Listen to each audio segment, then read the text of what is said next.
Hi everyone, welcome to Transition, Orienteering Land Succession. We're now in the final land. It is chapter 11. We're in the land of decisions. This is where we pull it all together.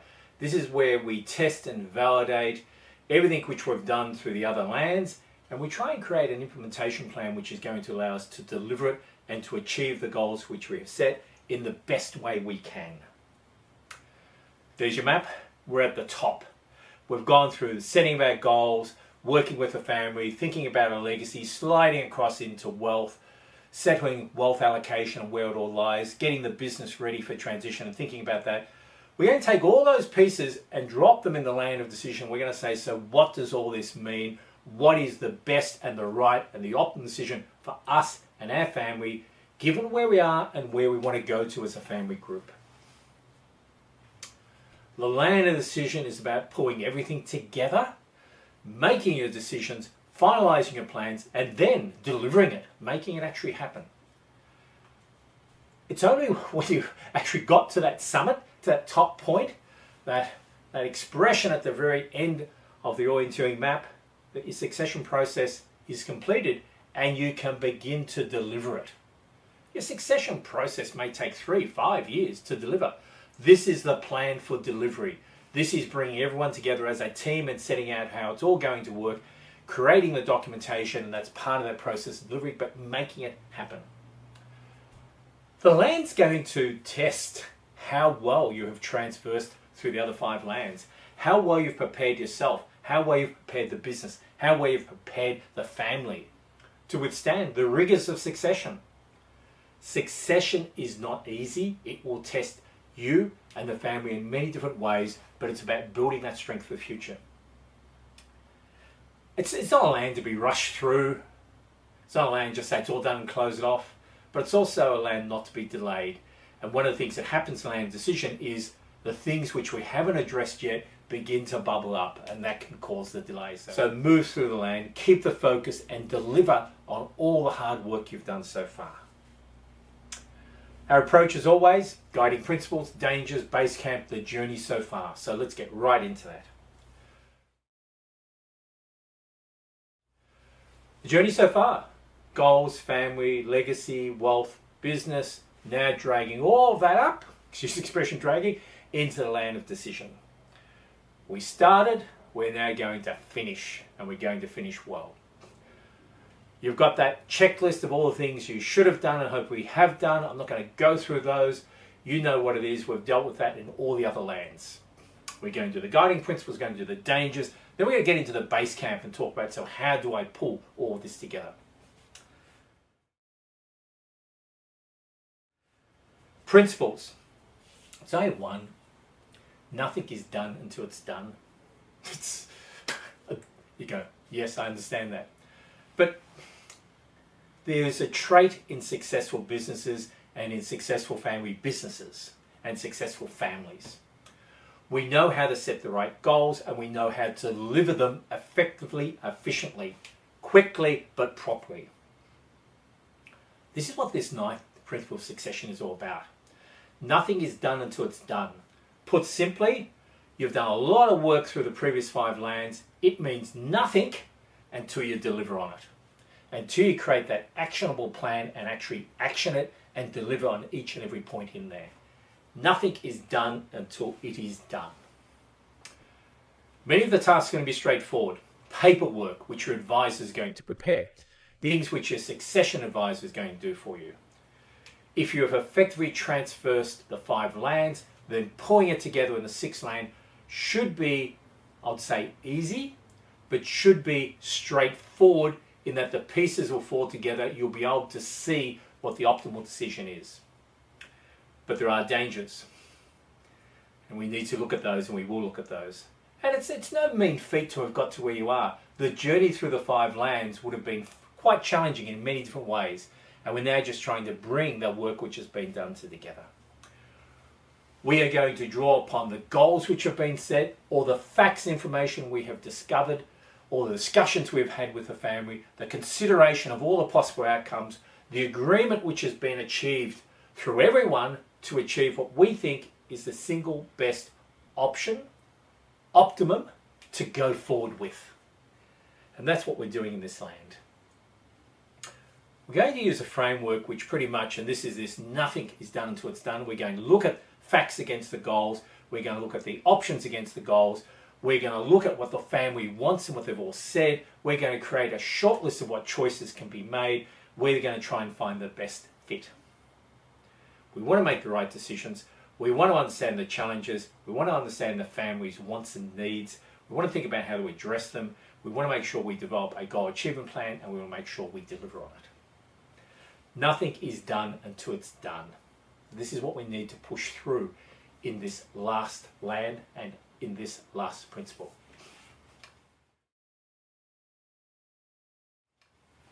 Dangers, two dangers, a merry-go-round and falling off the cliff, and both of them are very real in this land of decision. You see, there they are, the merry-go-round as we first enter the land of decision, and the falling off the cliff as we're trying to get up to the final ascent and complete everything. Merry-go-round, what is it? Indecision rules the camp and the succession journey has faltered. We're just going around in circles. We're not going anywhere. We've entered the land of decision. It's been a hard slog. We're catching our breath. But then we suddenly realised that we'd actually rushed through some of those underlying lands. We actually hadn't resolved things. We'd pushed it to one side. We thought, too hard, too difficult, too many conflicts will come back. But now we're at a point where we're trying to make decisions, and we can't make decisions because we actually haven't resolved things. The merry-go-round basically says, are you ready to move forward, or are there still things which you need to resolve? If there are, you need to go back into those lands, settle them as best you can, and then come back into the land of decision. Revisit and close out any areas that require further attention, and then re-enter the land of decision. So you get into it. Is everything resolved? Let's do our look around. Oh, we never got that done. We never got that done. Fix it, and now we'll be ready to go forward. So the merry-go-round is basically, we didn't do our work properly in the 5 lands. We're now trying to close it out, and we can't. It doesn't work. It does not work. The second danger, falling off the cliff. At the final ascent, the execution of the succession plan, focus and endurance is not sufficient to deliver, and we tumble back down again. We went through the 5 lands, we've got everything together, we've decided what the optimum solution is. Maybe we've hesitated a bit, maybe it's taken a bit too long to get here, but now we're rolling forward, but we actually can't get the oomph up the hill. Lots of reasons why this can happen, and we'll talk about some of them as we go through the land of decision. But I think the one which often is not given sufficient attention to is the ability of the exiting generation to exit and the ability of the new generation to enter, and the blending of those two together. And there's sort of 2 expressions. For the exiting generation, it's very simple. Don't expect me to leave if I have nowhere to go. If this has been my life, where do you expect me to go? Don't push me out the door. I'm going to resist. It's not going to happen. But for the new generation, I'm not you. I can't do what you did. Have you prepared me sufficiently to step in and to take this business forward? Not the same way as you did, but the way I've been, I suppose, brought up in one sense, and trained and experience I have. So it's bringing those two together. So falling off the cliff is often that loss of that momentum and the loss of focus on what we need to do. 2 significant dangers. You don't want to have spent the time and the effort going through the 5 lands and then get into the final land and find you haven't done your work properly, or you just haven't got that final push to get over there. You've got to keep that momentum. Remember the principle, nothing is done until it's done. The 2 dangers, I keep going around in circles because I never did my work properly, I don't know which way to go. And the other one, I'm going, but I just haven't got the final oomph to get over the hill.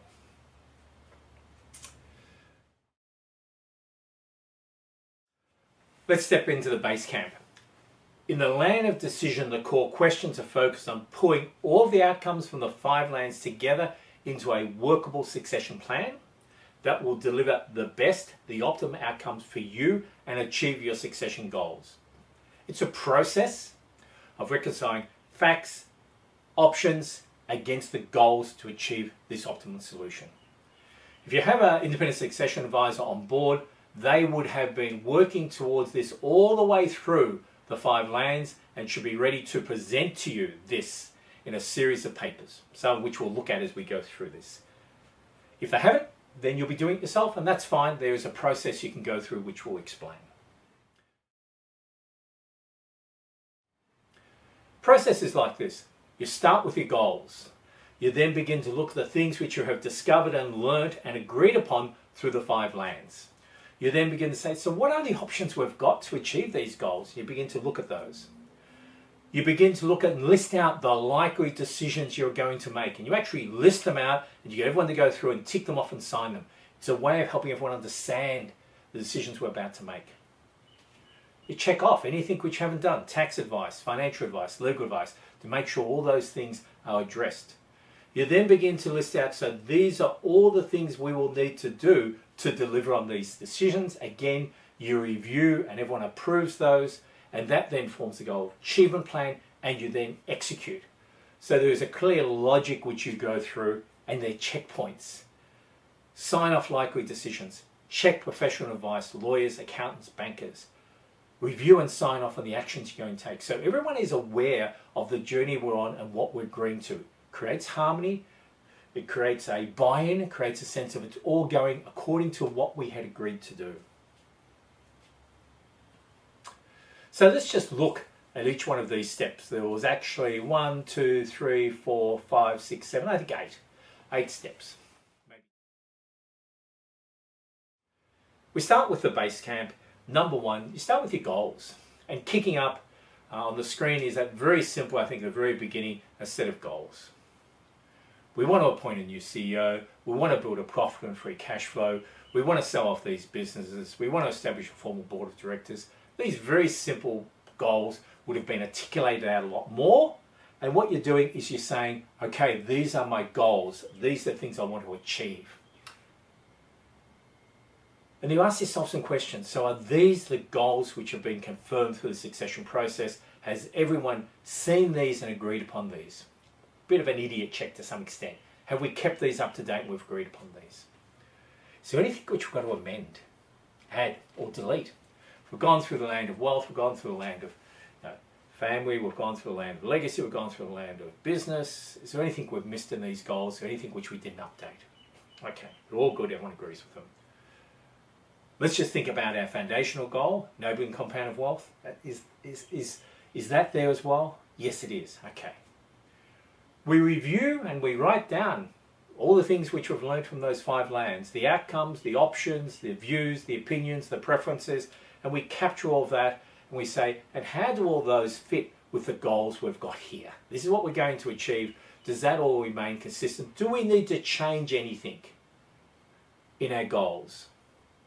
Are there any family members we need to speak to? Are there any barriers we're going to occur?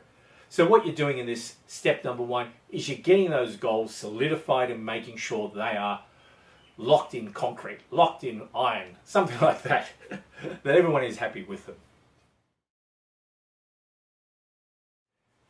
Second one you're going to do is then you're going to gather and list out the facts. The family charter from the land of family, legacy, things which came from that, the wealth map, your thoughts and allocation and the principles and the business decisions. You're going to pull all of that together and say, okay, here's all the things which I've done through the various lands. These are the facts. I've got my goals. I've now got my facts.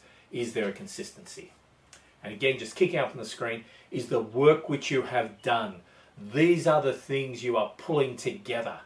I have my goals. I have all the other pieces which I'm drawing to the table because this is what's going to inform the options I have.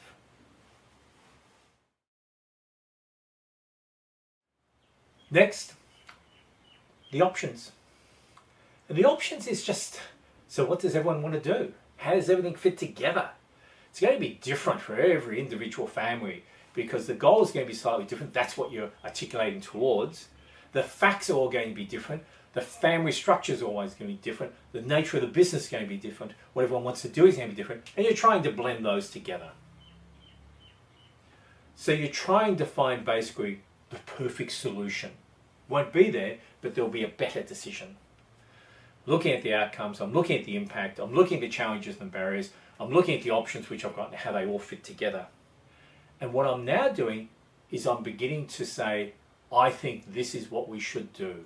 So the land of options is very much trying to pull that together and see what you think is the right path.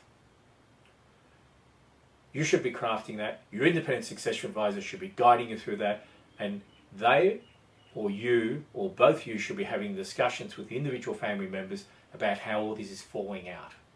I often find by the time you've got there, everyone knows how it's falling out because the work you have done progressively through the 5 lands informs you. Discussions have already occurred. What you're now doing is creating the documentation behind it and double checking to make sure it is all correct and you haven't missed anything.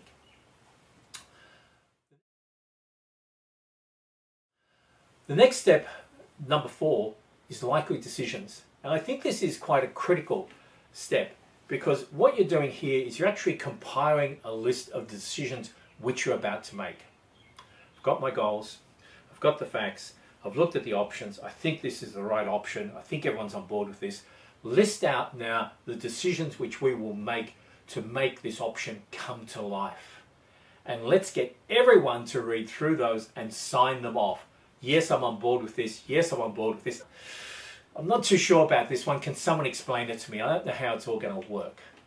And it's a way of bringing that harmony and that unity together and that commitment because you're having everyone sign off on the same page. Almost physically sign off on the same page. And this is not a legal document. This is a plain English simple table. And here's an example. So what are the decisions we're about to make? Well, the goals set out on page whatever of the succession plan are confirmed. They are the goals we've agreed to. The wealth which is held in this company, it's summarized there. This is the way it's going to be distributed. Equally between these 5, so-and-so gets this, so-and-so gets that. 3, net wealth held in this entity is going to be split this way, and 4 and 5. So you can see we're listing out the practical decisions which are being made, and we're asking people to say, confirmed, yes, yes, yes, yes, no, not too sure about that, pending, no, not sure about that. It's a great way to get everyone on the same page as to what is being decided and to discuss and remove any inconsistencies, uncertainties, no, not with this, no, don't agree with this. Very important step. From those decisions, if there's anything which you have not yet got ticked off by your tax people, by your lawyers, by anyone else, this is the time to do it. As you've gone through the various lands, there's going to be questions which are going to kick up. Things which you're uncertain about, things which you should say, we just need to check whether we can do this. We need to check and see whether our interpretation of these words are correct or not. I believe it's important to do that progressively as you go through, but with a light touch. You don't want to go off on a tangent exploring something which you're not likely to do and incurring the cost and time doing that. On the other hand, you don't want to do none of that and at the very end when you finalise all your decisions, you push it over to your lawyers and then suddenly you're right back to the beginning and you're spending a lot of time explaining to them why you've made the decisions and what's happening and all the issues they're raising. So there's a balance to be achieved there. Again, your independent succession advisor working with your lawyers, with your accountants, whoever else may be involved, just to give them a heads up on what's happening and see if there's any issues. And then at the right time say, we need to explore this because this is likely to happen.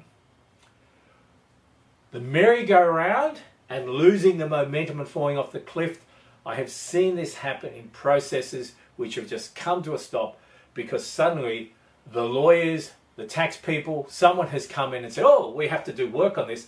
And months and months and months go by while they're doing their work. Comes back to the end, it's all okay, but you've just lost the momentum because you're waiting for them to do their stuff. That's why engagement through, right? Number 5, checking off these things is important, but not too premature.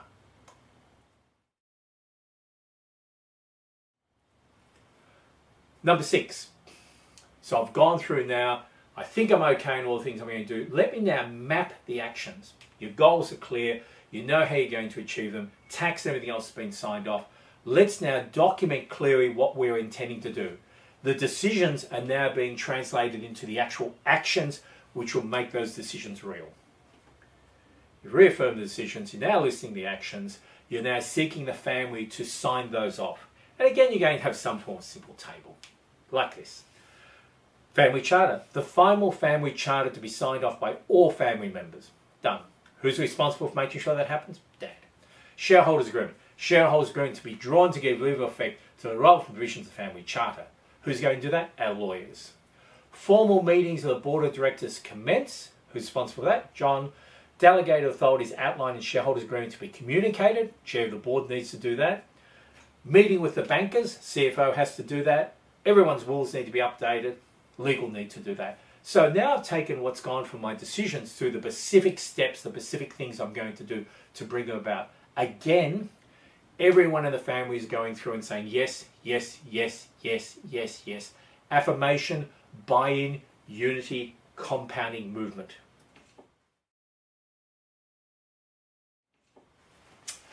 From that, I just use this language, a goal achievement plan. There'll be many procedural things, for example, the things listed out in the previous one. Paperwork, things which your advisors will completed, which your management team which completed, which family members completed, all be ticked off as you go through. They've got to be monitored, they've got to happen, but they will happen with a bit of a push. But there's another aspect to it, is a softer aspect. There are real transitions which have to occur. There is the exiting generation maybe changing their roles, there's a new generation changing their roles, there's maybe going to be new ways of doing things, maybe businesses to be closed down and sold off, businesses to be brought, things to be changed around. I call these soft things because they require people to step in and to do things. And this often becomes one of the falling from the ascent. Don't ask me to leave, I've got nowhere to go. Don't ask me to step up if you haven't trained and equipped me to do that. And therefore the goal achievement plan is looking forward and saying, what do we need to do? Succession is not something where you run a process over 6 months, 9 months, 12 months, and say, okay, it's all done, tick, finished. No. That process will create what your succession plan is going to be. The delivery of that could take several years thereafter. As you do transition control, as you do transition management, as you do transition leadership, as you do equip and resource people. So this goal achievement plan is creating that longer term view. All the procedural things are being done, but the longer term view to actually make happen what needs to happen. Does that make sense? I hope it does. Here, for example, is again just something which your goal achievement plan could look like. Goal 1, we need to deliver on our strategic business plan. We need to move quickly to improve our revenue and profits to allow our succession process to be successful. And we're setting out this just on a quarterly basis, it can be monthly, the steps which need to be done. Recruit an advisory board, steps which need to be done. Formalize governance arrangements, steps that need to be done. So things which are going to require people to change and work, you've got to think about that change management approach and how you're going to do that. The goal achievement plan is the way I approach it. Stepping stones to achieve things.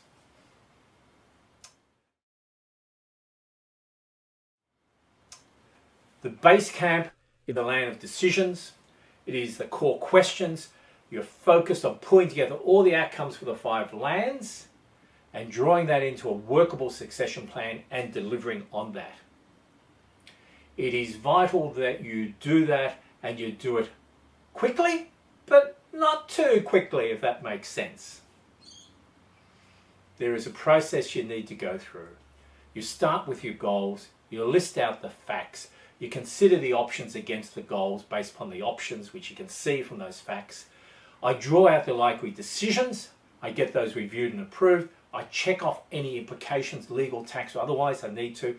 I then convert that into actions, I get that reviewed and approved, I then create a goal achievement plan and then we execute and make it happen. Some things will happen quickly, others where we're growing and developing people, transitioning business will take longer. This is the land of decisions. It's making things real. You've done the hard work through the 5 lands. It's now bringing it all to life and making it real. You don't want to falter at this very end and fall over because of that. So again, our map coming up, we started, we went into goals, we stepped into family, we went into legacy, we ran across into wealth, slid into business, and we've pushed ourselves now into land of decision. We're after that flag, that final ascent, and we need to just push ourselves through. Again, my recommendation would be to have someone with you, an independent succession advisor who can just maintain the momentum. So while everyone is busy and family things are happening and business things are happening, they are maintaining that focus and helping you go through and achieve the outcomes you've set you want to achieve. Their role can be invaluable.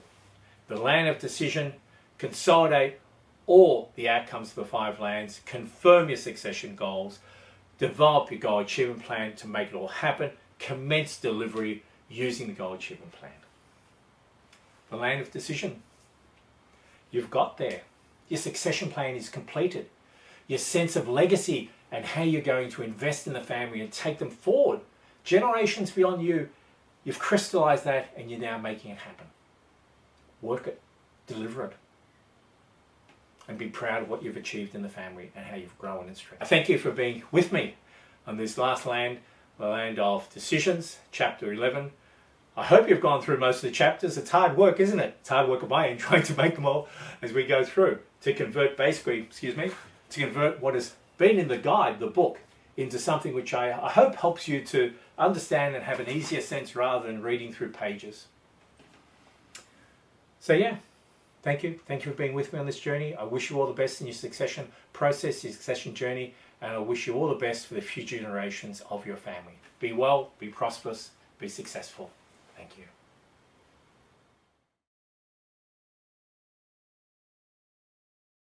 Hi everyone, it's Sally here. I work with Richard.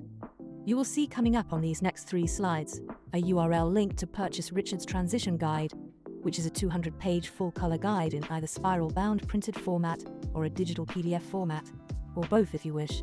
A URL link to the page that contains Richard's blog, a library of over 500 articles on family business succession, business strategy, leadership, growth and competitiveness, which you can access freely.